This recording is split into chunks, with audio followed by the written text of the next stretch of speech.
Para o Talento do Campus de hoje, trouxemos o acadêmico de jornalismo Daniel Schiavone, um dos criadores do Randomiza, que vai falar como é a produção de um podcast. Bom, podcast seria uma espécie de um programa de rádio na internet, em uma palavra menos técnica. Ele basicamente surgiu com o iTunes e ele se dá não por meio de download direto, mas por meio da distribuição por feeds. Então, um podcast seria um programa de rádio com horário e não feito ao vivo para a internet. É basicamente essa a noção que as pessoas têm. Eu, o André e o Ellison, nós três acompanhamos podcasts já tem um bom tempo ali, desde 2006, 2007. E aí a gente se conheceu aqui na Univale mesmo. A gente trabalhou um tempo na Rádio Univale juntos e sempre com aquela ideia de ter uma coisa nossa e tal.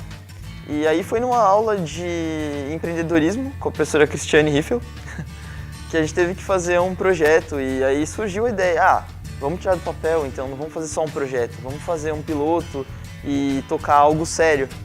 E nessa brincadeira acabou virando realidade, assim, sabe? A gente comprou um domínio, montou um site bonitinho ali e tocamos um podcast. E a ideia era que ele fosse randômico, ou seja, falasse de diversos assuntos. Então a gente nunca ia enjoar de falar das coisas que a gente gosta e ia sempre poder falar de uma coisa nova e diferente e comentar as notícias. E como a gente tem muita coisa em comum, nós três, a gente se sentiu confortável em fazer isso. Mas nem tanto pelos assuntos, mas pela abordagem que é dada. Então, às vezes a gente comenta sobre videogame, que os três gostam bastante, mas na outra semana a gente fala sobre política, que também gostamos. O interessante aí, então, não é nem o tema em si, mas a abordagem. O jeito de falar amigável e como uma conversa de amigos mesmo. O podcast fica como um espaço um pouco mais livre do que o site. No site a gente se foca em falar mais sobre cultura, em música, cinema e videogames. Então ali a gente tenta falar mais do que a gente entende mais até. E para falar dos outros assuntos a gente prefere receber pessoas no podcast, convidados e tudo mais, assim a gente se sente um pouco mais confiante e passando um conteúdo que tenha valor, não seja só um papo de maluco, sabe? Eu acho que é interessante dizer que aqui na Univale tem surgido pessoas interessadas em fazer podcasts e isso para nós é um motivo de orgulho.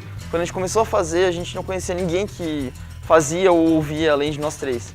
E de um tempo para cá, alguns professores têm comentado sobre o assunto e o podcast, que é um meio jornalístico que ainda não está sendo tão explorado, começou a ser discutido nos corredores e tudo mais, e para nós isso é demais, sabe? É a maior realização, assim, pelo menos para mim.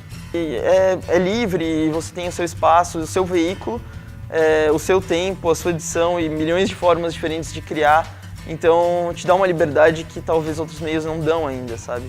E se você tem um pouco de vergonha, que nem eu, de estar em frente ao vídeo, talvez o áudio seja um ambiente mais confortável para você.